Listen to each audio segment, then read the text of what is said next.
Ok, ok, estamos grabando entonces. Eh, Vamos a hacer hoy de una manera un poco diferente porque no va, queremos a mucha participación de todos ustedes. Yo voy a hacer una pequeña introducción al tema.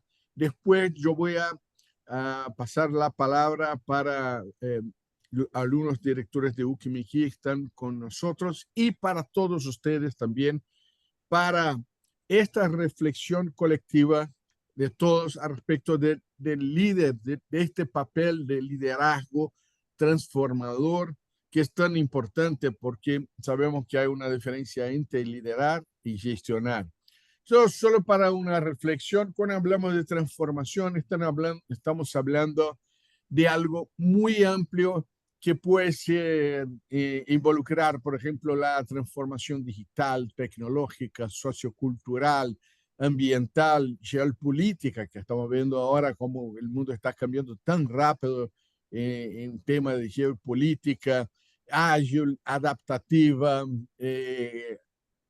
y a este entorno mayor de transformaciones que las organizaciones están viviendo, le llamamos de transformación organizacional. Entonces, esto va a involucrar a todos los tipos de transformaciones que tenemos porque siempre vamos a tener cambios en la cultura, la manera con la cual las personas hacen su trabajo. Es decir, hay un montón de cosas que tenemos que considerar, no solo la cuestión digital o no solo la cuestión de metodológica o cualquier otra, pero sí una visión más amplia. Y este es el mundo que vivimos, un mundo ágil, líquido, de cambios simultáneos. Me recuerdo cuando empecé mi carrera hace 40 años, como en el área de tecnología de información, eh, estaba siempre vibrando para tener un proyecto porque And había this will also pocos include proyectos. anything that Cuando we feel empezaba un like has been a proyecto, really todos good querían tomar parte lo más rápido posible de los proyectos. Claro, un proyecto es un reto, es una manera de hacer cosas diferentes, no quedarse solo manteniendo las cosas vivas, pero sí desarrollando nuevos conocimientos y nuevas áreas.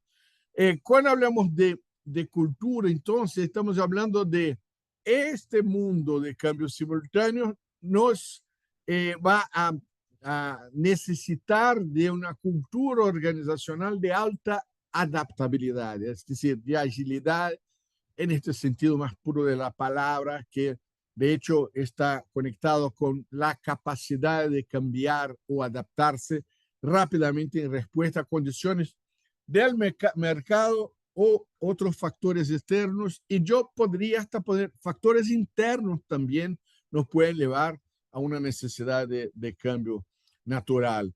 Pero desafortunadamente todavía no somos tan exitosos en los procesos del cambio. Este es un estudio de Boston Consulting Group que nos muestra que el 70% de los proyectos de transformación fracasan. ¿Sabe qué es curioso? Otro día estaba en una reflexión porque uno de los primeros benchmarks de gestión del cambio que yo conocí fue el muy conocido de todos, de John Kotter, que es exactamente esto. Solo un 30% de los cambios son exitosos. Entonces, hasta ahora tenemos mucho que aprender, muchas competencias a desarrollar para cambiar la manera que llevamos a cabo los proyectos y los cambios que son introducidos por los proyectos.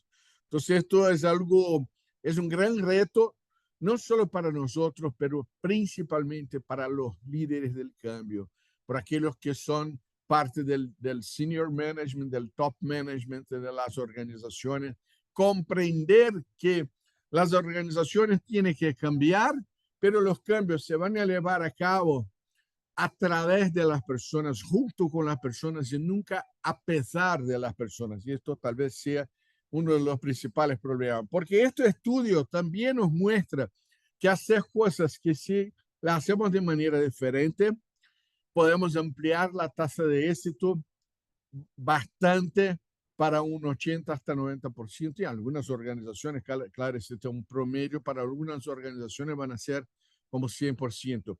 De estas 6 cosas que tenemos que hacer, entonces, 3 están directamente relacionadas con factores humanos. Una que es desarrollar habilidades humanas que están relacionadas con la autogestión del cambio, porque no podemos hacer con lo que el otro va a cambiar. Solo podemos cambiar a nosotros, pero podemos crear los estímulos, la atmósfera más adecuada posible para que todos puedan autogestionar su cambio de una manera más tranquila. Adopción de una cultura de agilidad organizacional, ya hablamos de esto, entonces estamos hablando de cultura, estamos hablando de algo que es vivo en una organización, pero que necesita que se gestione para llegar, de hecho, a un cambio cultural. Y esto que tal vez sea más importante de todos, que es alto compromiso de los líderes, de todos los líderes, desde el CEO, del presidente de la organización, hasta la capa gerencial, todos que tienen pues, una función de liderazgo en la organización, tienen que percibir que los cambios necesitan de influencia social, que los cambios necesitan de este líder entusiasmando, conectando a las personas con esta visión del estado futuro de la organización. Y ahí podemos ampliar esta tasa de éxito para alcanzar un 80 o un 90% de éxito, al contrario de lo que vivimos hoy, que la tasa de fracaso es de un 70%. Y mira qué cosa interesante, esto está cambiando bastante en los últimos años, pero desde el PMI está estudiando este tema ya hace algunos años. Y es interesante también mirar un poco al pasado, porque este estudio es de 2014 y la conclusión es que hay 3 factores de éxito que pueden más que ampliar la tasa de éxito de un proyecto en términos de se concluir con alcanzando los objetivos estratégicos que lo han motivado. Entonces hay 3 cosas que tenemos que tratar de tener en todos los proyectos. Una que es las prácticas estandarizadas de gestión de proyectos y programas, los patrocinadores comprometidos, entonces estamos hablando de patrocinadores, de líderes que están de hecho activos trabajando en los proyectos y conectando una vez más las personas con los cambios, y la gestión de personas durante el cambio, es decir, la gestión del cambio. Entonces, con esto podemos ampliar la tasa de éxito de los proyectos más que el doble. Y podemos, incluso hoy, este es de 2014, ya tenemos estudios que nos muestran que esta tasa puede ser incluso mayor que un 65%, pero ya sería súper exitoso llegar a más que el doble, porque en rojo están las organizaciones que adoptan estas 3 cosas de una manera integrada, y en azul, en este azul oscuro, no sé qué color sería. Esto sería entonces las organizaciones que no lo hacen, que se quedan con un 30%, un 31% de tasa de éxito, que es muy poco.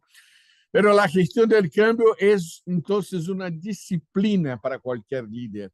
Yo creo que un día en el futuro, aquellos que van a ser ingenieros o administradores o cualquier otra profesión van a, en las universidades, estudiar un poco al respecto de gestión del cambio, aunque no van a ser especialistas en el tema, pero tienen que saber un poco porque vivimos en este mundo de cambios simultáneos.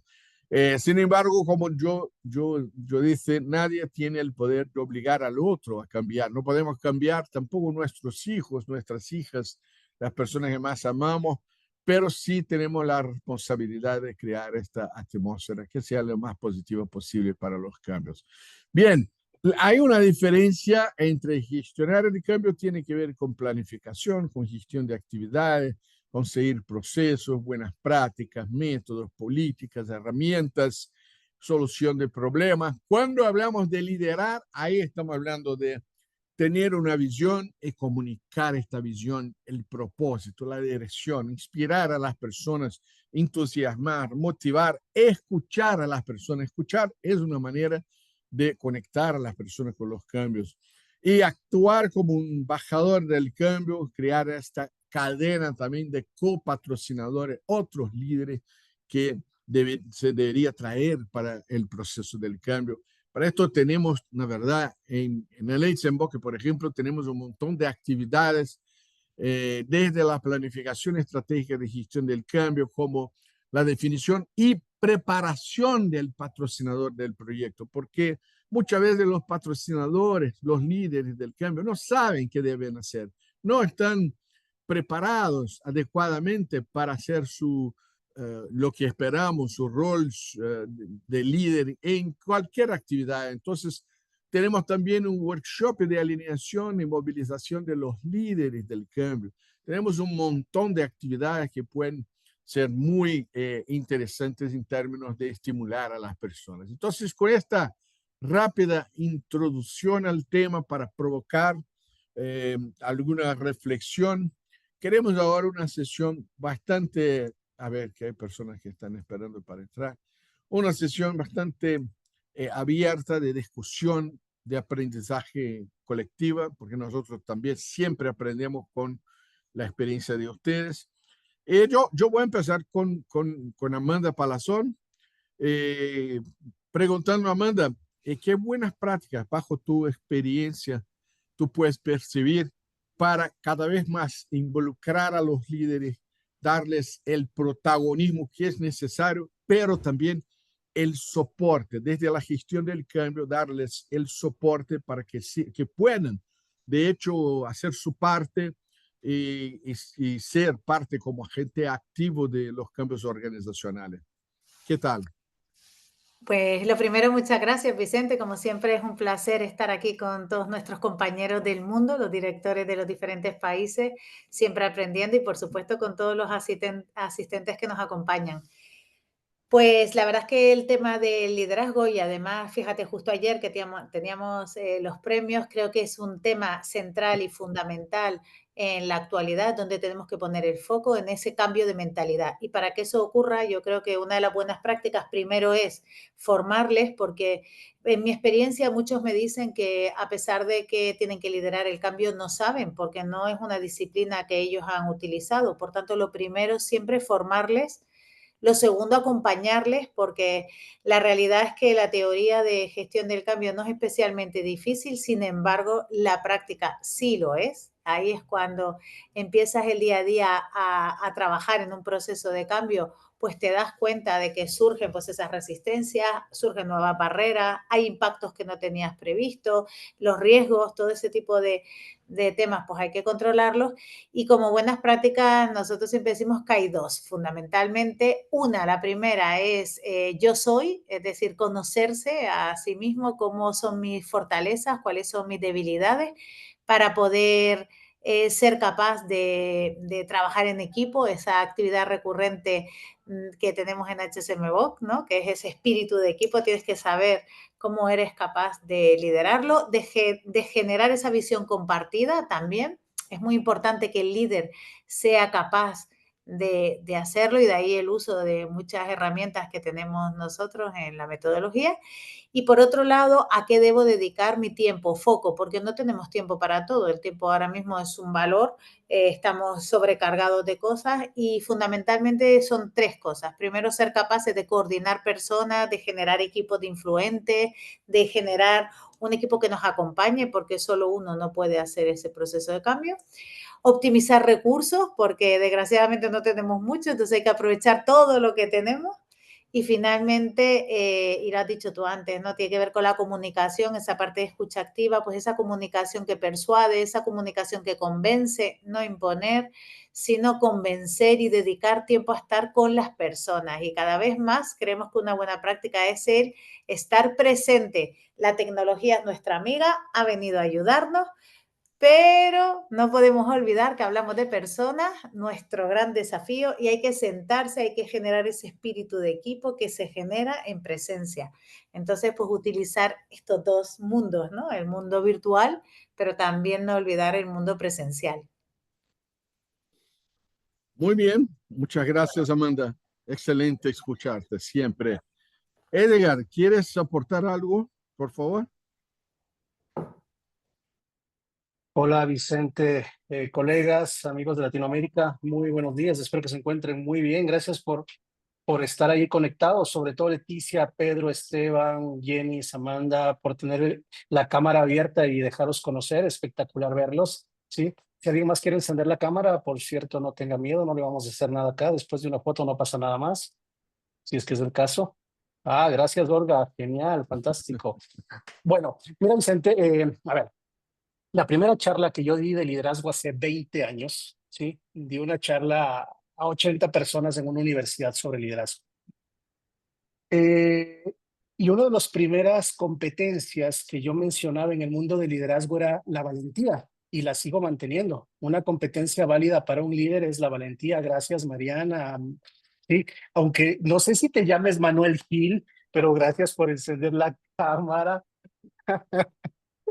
Es la parte valiente de encender la cámara con el nombre cambiado. Entonces, yo mencionaba la valentía como una de las competencias de liderazgo y la valentía porque lo dijo Amanda desde el punto de vista del yo soy.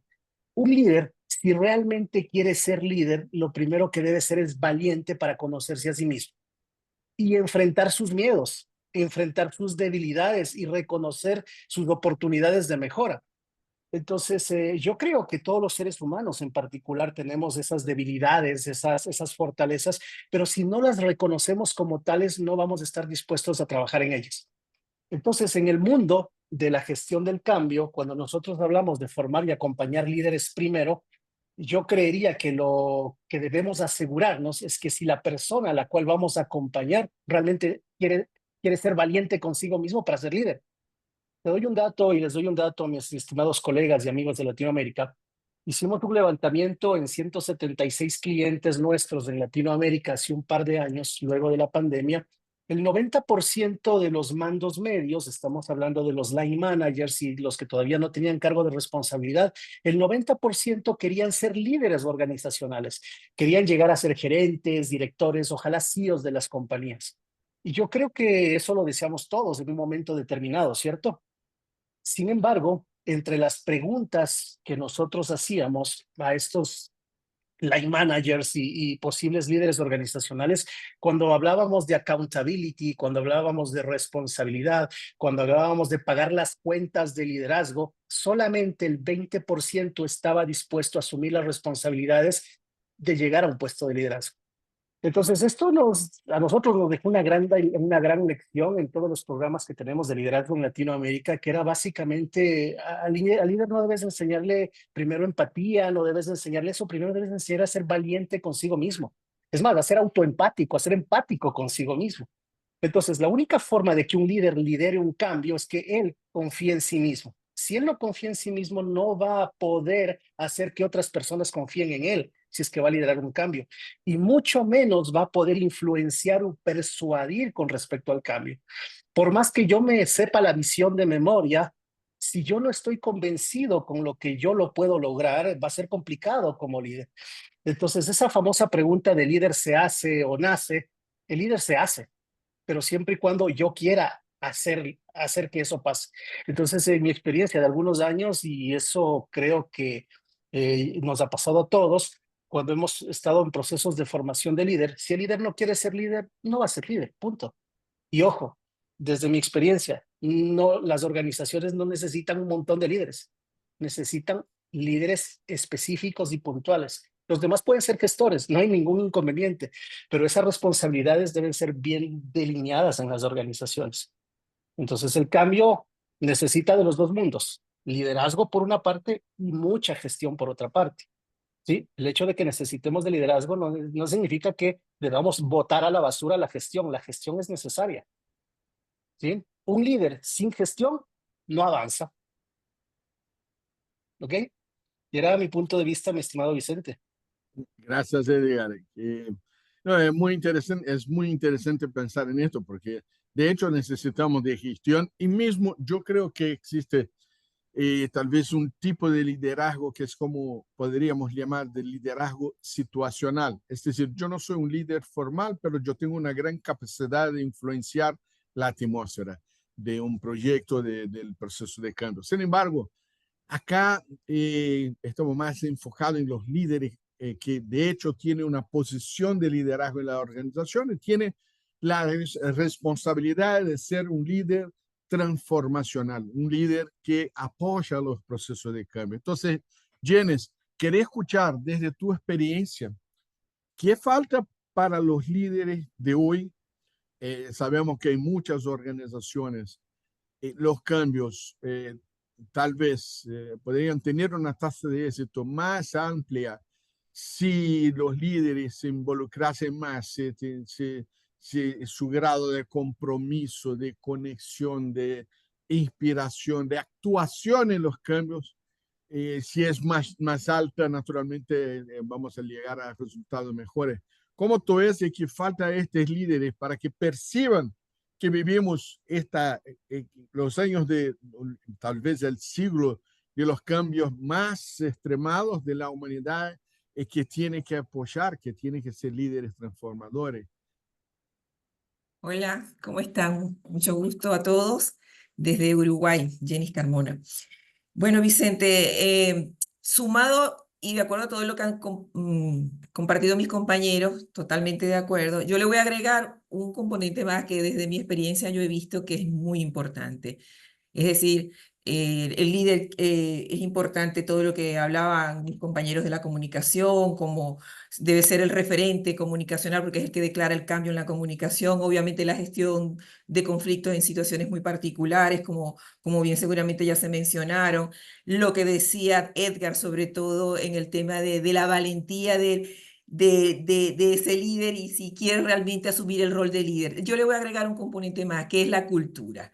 Y la cultura a veces también configura los libros de los configurantes culturales, el estilo de liderazgo en las organizaciones. Y a veces la misma cultura, tal y como está establecida, no permite que ese nuevo estilo de liderazgo que el mundo de hoy requiere aparezca en las organizaciones. Hoy en día hablamos de redarquía, hablamos de un liderazgo redárquico, es decir, un liderazgo en red, donde no soy la persona que toma las decisiones, no soy el jefe que está allá en la pirámide, en la punta de la pirámide, dando instrucciones hacia abajo, sino que hay que escuchar, hay que habilitar el espacio para esos referentes que tú mencionabas que aparezcan, que tienen muchos aportes, que son líderes situacionales, son referentes particulares en sus organizaciones. Y cuando nosotros como líderes somos capaces de entender sin miedo, que el otro me suma y no me quita espacio protagónico, inclusive, porque eso también tiene que ver con, como hablo con la cultura, hablo de la cultura, hay que entender bien los elementos culturales para identificar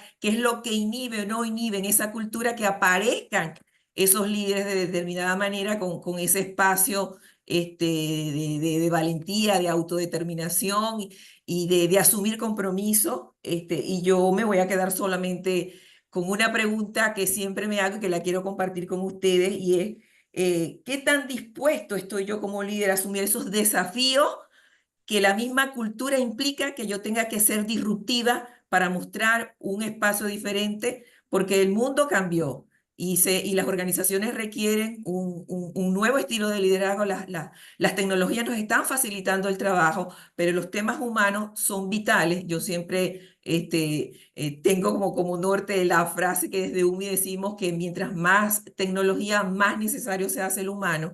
Entonces, esto es importantísimo entender que hay que capitalizar y trabajar muchísimo eso en el estilo de liderazgo y que el modelo redárquico facilita mucho el momento en el que estamos y hay que darle espacio sin miedo, sin temores a esos referentes que están y construir una red de líderes que me ayude a dinamizar el proceso para hacerlo muchísimo más rápido. Es mi experiencia desde de tantos años trabajando en organizaciones en proyectos de muy alta complejidad, lo que yo he visto que ha dado resultado, asumiendo pues el rol protagónico de manera redárquica. Ok, excelente, Jenny, esta palabra yo no la conocía. ¿Cómo es? Redarquía, liderazgo en red. Redundancia de red. Ok, no, súper interesante. Es un poco de qué somos nosotros en Nucleo. Somos una Exactamente. organización en red que no es fácil. Sabemos de nuestros propios retos de organizar todo, de lidiar con diferentes estilos personales, estilos de liderazgo, creencias, culturas que son diferentes. Hasta en mi caso estoy en Brasil, es un país que tiene tantas subculturas, porque si tú vas al sur, más cercano de Uruguay, es una cultura, pero si tú vas al norte, para Amazonia, por ejemplo, es otra cultura total, parece otro país, ¿sabes? Hasta la manera de hablar es diferente. Pero muy bien, ahora quería escuchar de todos ustedes, de tener interactuar un poco, hacer una sesión bastante viva, escuchar de ustedes, si alguien gustaría de compartir su opinión, cómo lo ve la importancia del liderazgo transformacional como el soporte principal para los cambios. Liderar, hoy yo podría decir, es imposible liderar sin liderar cambios, porque si tú eres un líder, tú vas a tener que lidiar con cambios. Hay diferentes modelos y me gustaría escuchar desde de sus experiencias, opiniones, ¿qué les parece? ¿Alguien gustaría de compartir algo? Por favor, Pedro, adelante. Bueno, muchas gracias por este espacio. Me anticipé a todos, pero quería plantear un tema referido a la resistencia al cambio, porque bueno, uno sigue ciertos caminos estandarizados. También uno aprendió que ante un cambio hay mucha fantasía y una manera de neutralizarlo es justamente la exposición abierta, sincera, ¿no? Buscar los espacios para las objeciones, porque uno muchas veces aprendió que muchas de esas objeciones tenían una fantasía detrás, pero había otras que eran muy ciertas. Entonces, creo que ese espacio que tenemos que generar es importantísimo. Pero quería plantear un tema a los expertos, porque aparte de esa fantasía, yo he encontrado en proyectos muy transformacionales una resistencia especial que es la pérdida de poder, ¿no? Que es algo que nadie lo va a manifestar abiertamente. Nadie me decía, Pedro, no te voy a apoyar, me sonreían, pero después en el día a día conspiraban contra el proyecto, pero la razón de fondo era la pérdida de poder, ¿no? Y bueno, quería compartirlo, pues son de las cosas más difíciles de manejar. Sí, no, sin duda. Pedro, gracias por tu aporte. En nuestros estudios en Human Change Management Institute, sabemos que existen algunas barreras humanas al cambio que pueden ser, por ejemplo, miedo, inseguridad psíquica. Estas son más fáciles de trabajar porque tú puedes, con muy buena comunicación, con una escucha activa, percibir y tratar de darles el conocimiento, la información, la comunicación que necesitan para bajar su ansiedad, el miedo de todo esto. Pero hay una segunda parte de barreras humanas que están relacionadas con ego. Y cuando estoy hablando de ego, estoy hablando de orgullo, de vanidad, de arrogancia. No es el ego en el sentido de freudiano, pero esta parte humana que todos tenemos, pero algunas personas tienen Mucho más. un ego muy grande. Entonces, cualquier pequeño cambio que va a implicar en una percepción de pérdida de estatus, poder, o que va a tener un confronto con su agenda personal. La agenda personal es el conjunto de naturales ambiciones que todos tenemos también. Yo tengo una agenda personal, creo que todos tienen, y las agendas personales son ocultas, no son abiertas también. Entonces, esta percepción de pérdida, principalmente pérdida de poder, afecta mucho al ser humano. porque tú tienes una vida de lucha por buscar estatus, por buscar eh, eh, ser percibido en la sociedad con alguien que está en una posición importante, y muchas veces no es fácil procesar esto. Eh, yo tuve casos en mi vida, incluso muy interesante, que trabajamos en un proyecto de reestructuración de la organización. Había un tipo que en estos años no se hablaba de business intelligence, pero el abuelo del business intelligence es una técnica llamada data warehousing. No sé si ya escucharon hablar de esto, pero es algo que hace más de tal vez unos 30 años. Y ahí, hablando de data warehousing, este señor se tornó un gerente que interactuaba directamente con el presidente. Y todos los otros que estaban bajo el presidente eran directores. Y percibimos que faltaba tiempo en la agenda del presidente para, de hecho, trabajar la carrera, utilizar el modelo de data warehousing.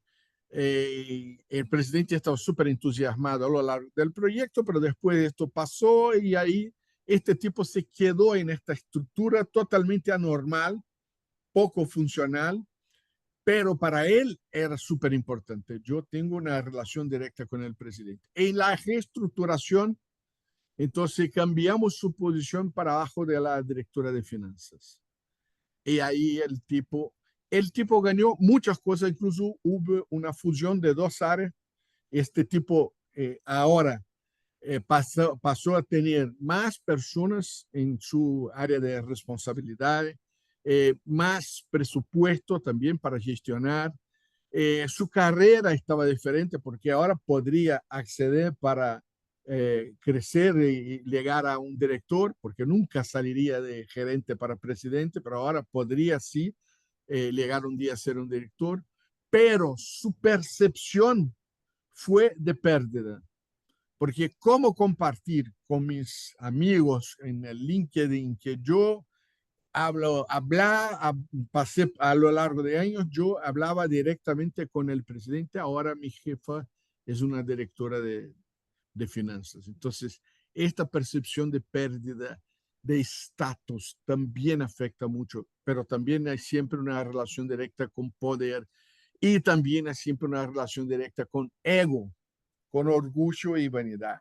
Y sabemos que el hombre que no es capaz de dominar su ego es un rey de su ego también, porque siempre va a estar con una influencia que muchas veces es negativa en su carrera, porque sabe que yo tengo la impresión que las personas crecen, las que más crecen en la organización en general no son las más que tienen las mejores competencias técnicas, pueden también ser estas personas que tienen las competencias comportamentales, la inteligencia emocional, la capacidad de autogestionar los cambios, por ejemplo. Para esto pide que esta gente sea capaz de dominar su ego y ser capaz de integrarse de una manera muy dinámica con la dirección que la organización está tomando, con esta visión del Estado futuro. Y esto pasa por dejar el pasado en el pasado muchas veces, lo que no es fácil para el ser humano. Y yo creo que para todos, es un reto muy grande. Autoconocimiento puede ser una manera importante para dominar estos temas. Bien, veo que Edgar tiene algo a comentar. Edgar, dime. Me llama mucho la atención este tema y mira, en los últimos 15 años que formalmente he llevado procesos de gestión del cambio en Latinoamérica, te voy a dar un dato, mi estimado Pedro. El 80% de las personas que son degradadas renuncian a sus organizaciones. Ese es un dato que yo lo tengo propio con procesos de cambio que yo los he vivido en organizaciones en Latinoamérica. Es decir, 8 de cada 10 en cual se les hace cambios funcionales, en donde ellos sienten o ellas sienten una degradación, renuncian a sus compañías. ¿Sí? Y Cuando les hemos entrevistado de por qué renuncian a sus compañías, es por el efecto de la falta de valoración de las compañías hacia ellos o ellas. Eso es lo que ellos sienten, ¿de acuerdo? Sin embargo, yéndonos un poco más allá, es ese tema del ego, en realidad, es ese tema del valor que le dan a una posición que tienen dentro de la organización. Y eso vamos a verlo desde el punto de vista práctico. En la mayoría de casos es real, es muy real. Porque cuando tú eres director, vicepresidente de una división y te hacen una degradación a gerencia, la gente ya no te ve igual, no te trata igual, no tienes las mismas relaciones necesariamente con los que antes eran tus pares, porque te ven abajo igual. ¿Sí? Y eso es un problema que lo perciben de una manera constante las personas que son degradadas. De plano es así. Sí, eso es en la vida real, eso sucede, eso no hay que dejarlo de lado. Sin embargo, lo que sí hemos visto en estos procesos es que desde el inicio, cuando tú tomas una persona y sabes que esa persona le vas a quitar poder o le vas a quitar influencia en la organización, debes hacer el mapeo, el típico mapeo de las is to be, ¿sí? ¿Qué es lo que tienes ahora? ¿Cuál es tu influencia actual? ¿Cuál es tu toma de decisiones actual? ¿Y cuál es la que vas a tener en el futuro? Porque con ese mapeo específico, tú a esa persona no le vas a vender humo, le vas a decir, mira, esta va a ser tu situación real, ¿sí? Y bajo esa situación real, trabajar el panorama de su influencia, trabajar su panorama de liderazgo en realidad. Y ayudarle a la persona, si es que esa persona quiere quedarse en la organización, a que se quede de la manera más cómoda posible, de la manera más humana posible. Pero también mapearle a la persona los resultados que tienes alrededor de esto. Esta parte de sinceridad que merecen esas personas, muchas ocasiones, 9 de cada 10 diría yo, las organizaciones no se las brindan. Es decir, por un lado, sí, 8 de cada 10 te renuncian, pero 9 de cada 10 veces las organizaciones no son sinceras con esas personas. Por lo tanto, un baño de honestidad organizacional en el proceso de gestión del cambio es importantísimo. Inclusive, como decía Vicente, darle soporte. Aquí soporte de mentoring, de coaching es interesante, pero mucho más allá que ese soporte de mentoring y coaching o acompañamiento que tengas, recuerda que esa persona está viviendo un proceso. Y ese proceso de pérdida, de duelo que esa persona tiene, aparte de eso, va a ser absorbida por un medio ambiente social donde esa persona se desenvuelve. Entonces es súper interesante regresar a ver eso, pero yo creo que sí, una dosis de sinceridad desde el inicio es importante y el platicar con esas personas. Expresarle los retos futuros, si es que hubiesen retos futuros, es súper importante, pero también expresarle su realidad futura. Tú no le vas a poder ofrecer cosas que no le vas a poder dar como organización. Y esa parte es súper importante. Recuerden que todo stakeholder, ¿sí? No se resiste al cambio per se, sino se resiste a las expectativas que tiene del cambio, por un lado, y a otro, los intereses que se juegan con el cambio. Entonces, el stakeholder realmente reacciona entre dos mundos, expectativas e intereses. Entonces, la resistencia no viene por el cambio per se, pero si nosotros aterrizamos en este tipo de stakeholders, esos intereses versus esas expectativas, y les damos un mapa adecuado, lo más sincero posible, ya sea que ese stakeholder salga de la organización o ya sea que se quede, pero va a ser con un baño de realidad completa. Eso en mi experiencia particularmente. Muchas gracias, Edgar. Amanda, solo un segundo que Janet estaba con la mano Sí. arriba y Ernesto también, creo. Ernesto también desea hablar algo. Ok, entonces pasamos por Janet, Amanda y seguimos para Ernesto. Sí, muy cortito. En la metodología que nosotros utilizamos, bien está una herramienta que es fundamental para nosotros, que es la clasificación de los stakeholders. De alguna manera lo han mencionado. Y yo lo voy a sumar a lo que acaba de decir Edgar y el resto de los compañeros. Hay que acercarse a la gente. Generalmente hay un tabú en las organizaciones que cuando hay esos personajes, y sobre todo cuando están en posiciones de poder y decisiones, la gente se inhibe de acercarse. Mi invitación, y lo que hacen es a que lo tienen como ahí medio alejado y medio stand-by. Mi recomendación y lo que yo siempre digo es acercarse más mientras un stakeholder muestra, cuando lo muestra, porque a veces no lo muestra, resistencia, de alguna otra manera hay que acercarse más, porque como dice Edgar, hay que identificar cuál es la causa por la cual la persona está actuando de esa manera, porque inclusive si forma si está en posiciones de decisiones y de poder en la organización, a ningún ejecutivo, a ningún stakeholder con esas características va a quererse mostrar públicamente contrario a los resultados que la organización pide. Entonces, mi experiencia ha sido que cuando más resistencia hay en la gente, más necesidad veo yo de acercarme a ese stakeholder de manera individual, escucharlo, y cuando tú lo escuchas, identificas de alguna otra manera causas raíces, como dice Vicente, y ayuda a un proceso de acompañamiento ya no de manera general, sino de manera individual. Yo siempre digo que para problemas sistémicos, respuesta sistémica, para problemas focales, respuestas focales. Entonces, seguramente hay stakeholders que necesitan acompañamiento para transitar esos procesos, bien sea porque lo puede expresar de manera voluntaria, porque muchas veces también hay ego, pero recuerden que somos seres humanos y detrás del ego lo que se esconde es miedo.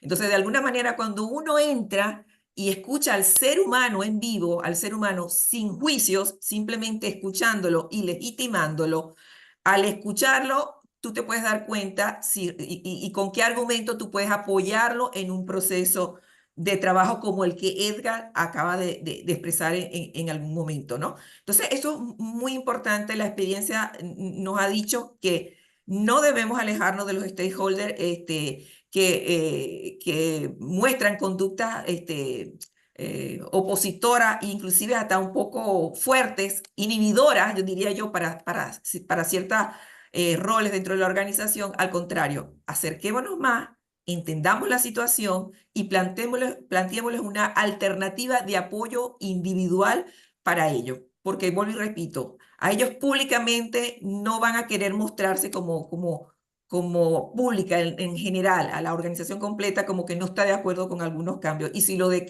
declara, en el caso de que lo declare así, porque hay stakeholders que lo declaran abiertamente no estar de acuerdo, cuando tú los entrevistas te das cuenta que hay una causa lógica. Hay una causa lógica porque pueden haber causas emocionales y causas lógicas. Y cuando hay causa lógica, lo pones al frente de la búsqueda de la solución en conjunto con las áreas que pueden habilitar el proceso, pero siempre involucrándolo. Muchas gracias, Jenes. Es interesante esto y una reflexión. Creo que muchos hacen entrenamiento para comunicación en masa, en público, comunicación elocuente, pero ¿cuántos hacen entrenamiento para aprender a escuchar? Eso es algo interesante. Son pocos. Los psicólogos están más preparados que nosotros, pero la mayoría no están preparados. Les recomiendo entonces un libro que es súper interesante de Marshall Rosenberg, que es Comunicación No Violenta, que va a hablar mucho de esta escucha que es una escucha activa, una escucha que está relacionada no solo con lo que las personas están diciendo, pero también con las emociones que están compartiendo, con aquello que está oculto, que no están diciendo directamente, pero están entre las líneas. Hay emociones que tenemos que percibir. Esto es basado en la empatía que podemos percibir más y más.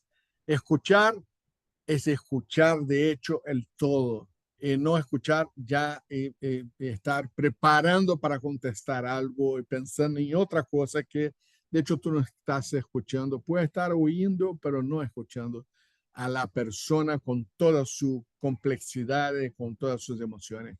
Bien, yo voy a Amanda, después paso vamos a Ernesto. Amanda, por favor.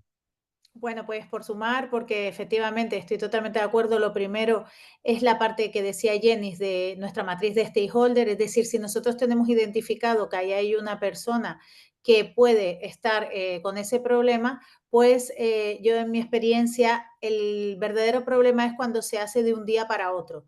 Es decir, cuando tenemos esas conversaciones difíciles que hay que tenerlas y no se tienen, por eso siempre decimos, ¿no? Y Vicente siempre dice que nosotros no somos solo los de abrazar árboles, sino que también hacemos este tipo de cosas, no somos los de flores y pájaros, como decimos muchas veces. ¿Por qué? Porque hay conversaciones difíciles. Si con esta persona te sientas, le escuchas, pero también tienes el valor y la valentía, esto es una muestra de liderazgo, de explicarle qué está ocurriendo. de tener esa conversación de su desempeño, esa conversación de rendimiento, y usted anticipa. Porque en mi experiencia muchas veces lo que ocurre es que las personas se encuentran en esta situación de un momento a otro y lo que necesitan es que alguien les hubiese explicado que no vas por el camino correcto, que alguien le ofrezca la posibilidad de decirle en qué está fallando y cómo puede mejorarlo.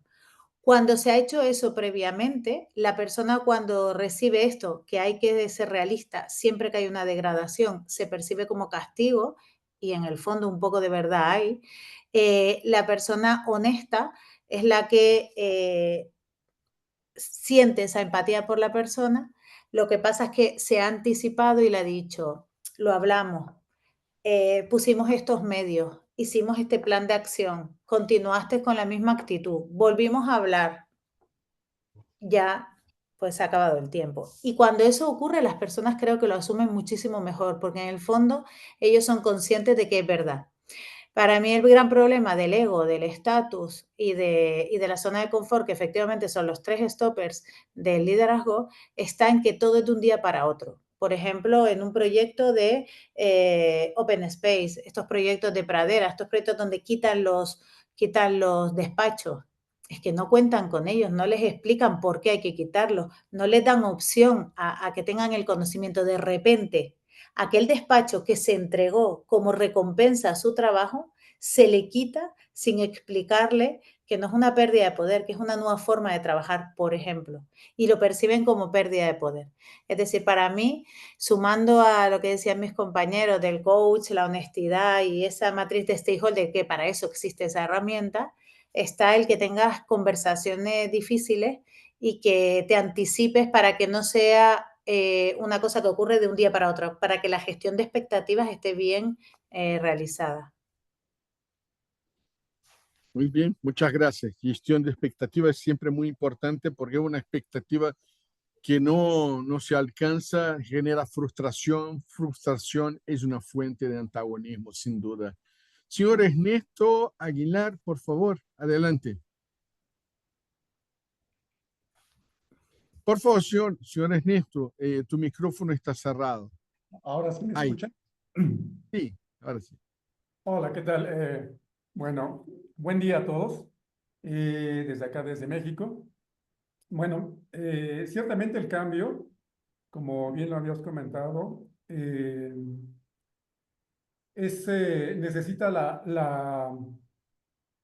el soporte y el convencimiento de los mandos superiores, ¿no?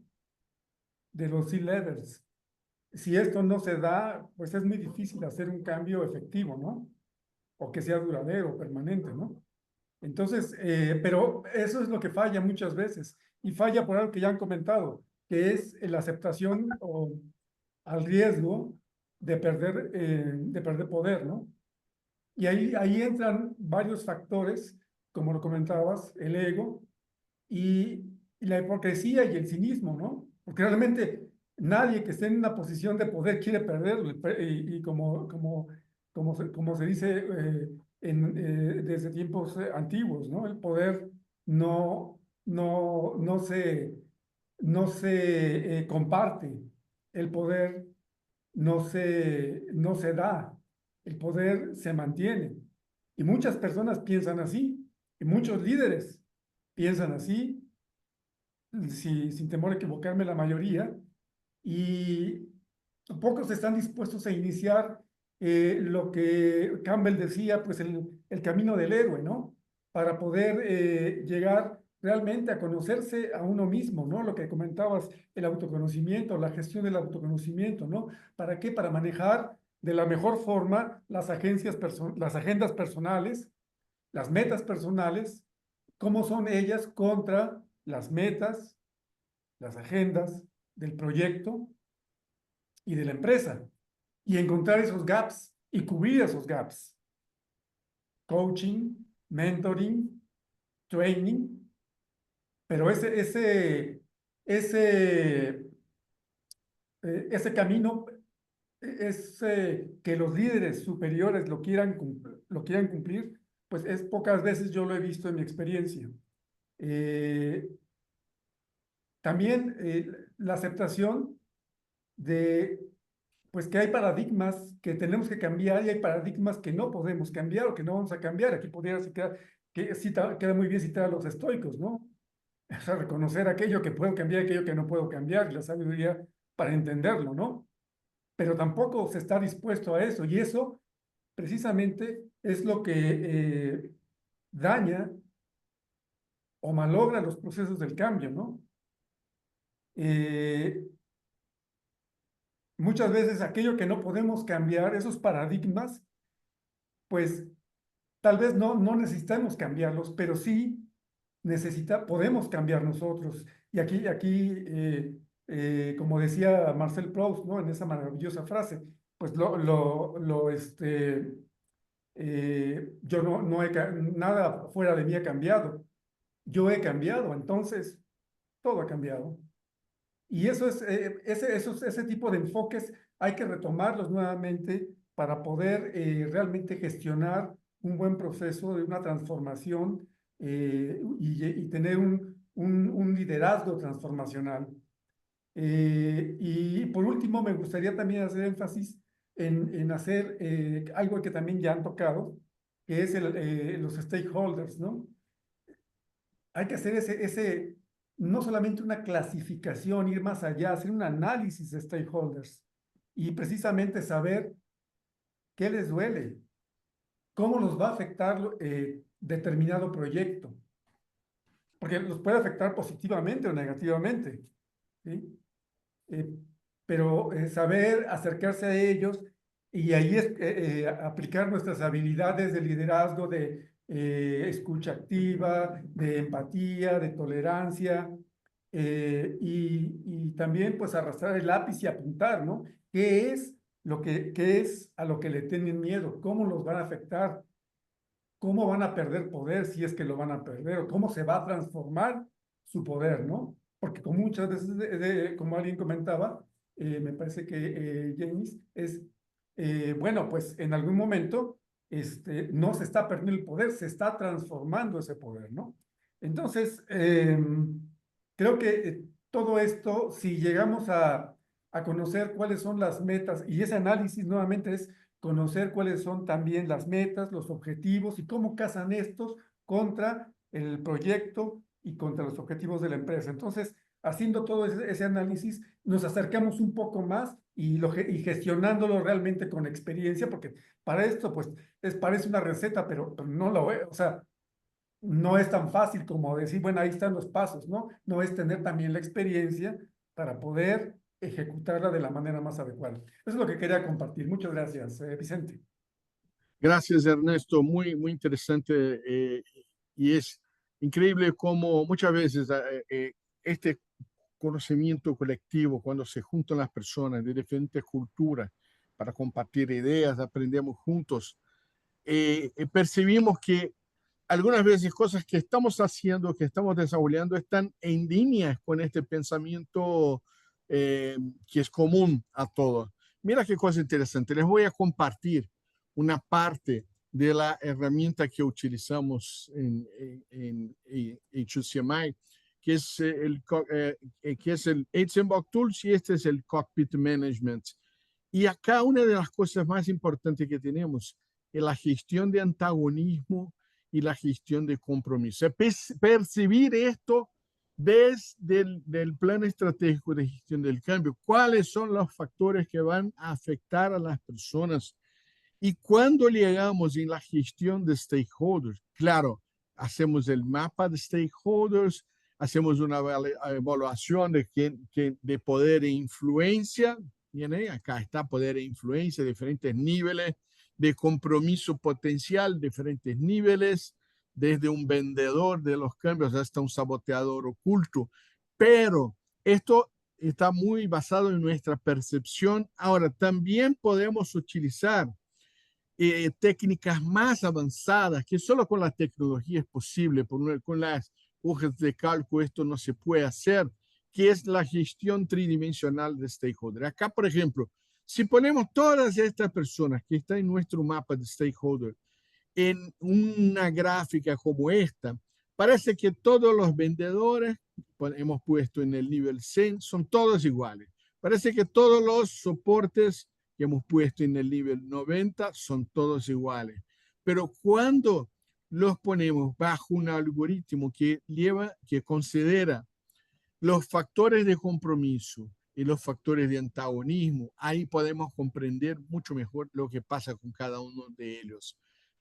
Por ejemplo, si yo voy a pinchar acá este tipo, un gerente general, que es un super vendedor, ¿cuáles son los factores que le están influenciando? Entonces, hay factores de antagonismo, este es un factor de antagonismo.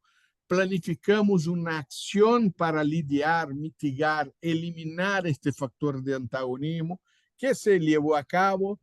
Y ahora vamos a evaluar el impacto individual, la percepción de impacto que este señor tiene.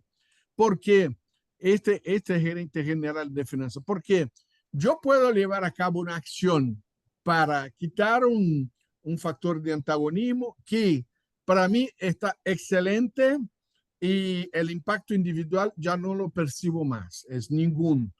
Sin embargo, para otra persona este impacto sigue o puede seguir siendo alto, porque a ella este resultado de la acción que se llevó a cabo no es suficiente.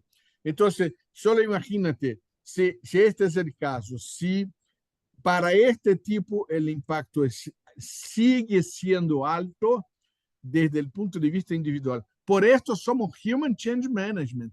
Tenemos que, como decimos ya, como dice Jenny, como dice Edgar, Amanda, interactuar con las personas, escucharlas, escuchar sus emociones y ahí percibir que para este tipo, aunque esté resuelto, sigue con factores de antagonismo que le afectan muchísimo personalmente. Y podemos percibir en esta visión tridimensional cómo va a bajar. Mira, este tipo que estaba más arriba, casi como un super vendedor, está mucho más cercano ahora de una posición abajo.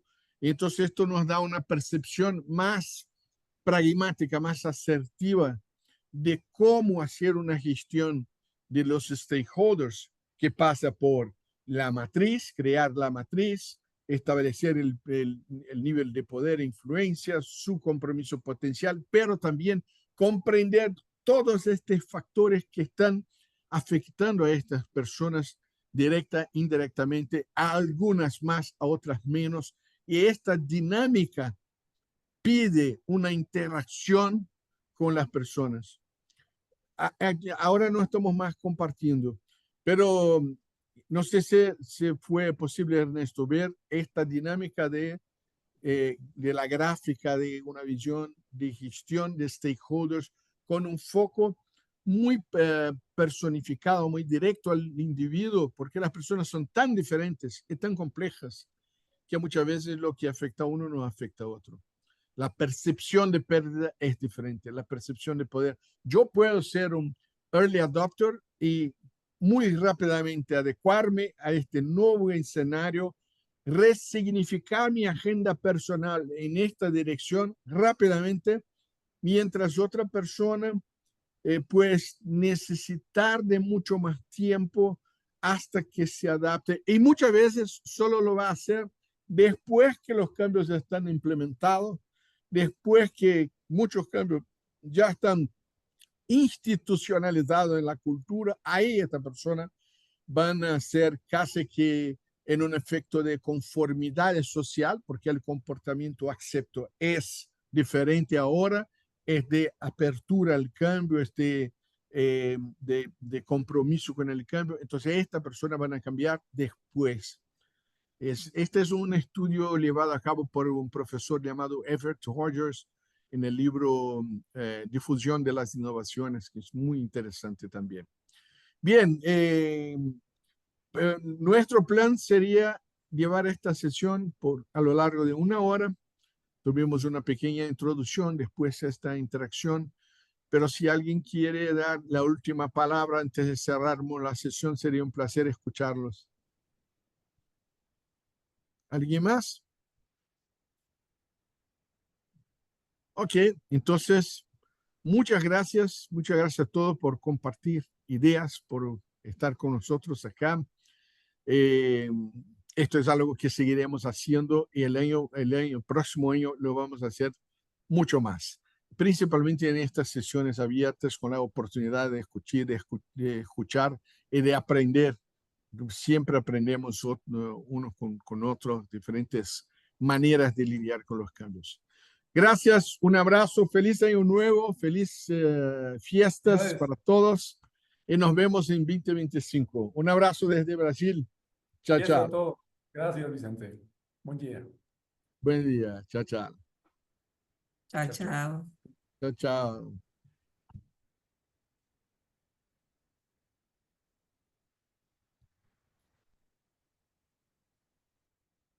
Chao, chao todos. Nos vemos ¿Nos quedamos más un rato en la adelante. reunión, Vicente, o abres otro Zoom? Sí, dame solo 5 minutos que yo voy a llamar a mi hermana al teléfono que tuve un pequeño accidente, pero creo que está todo bien, pero solo quería confirmar la situación. Un abrazo, nos vemos. Chao, chao. Chau, chau.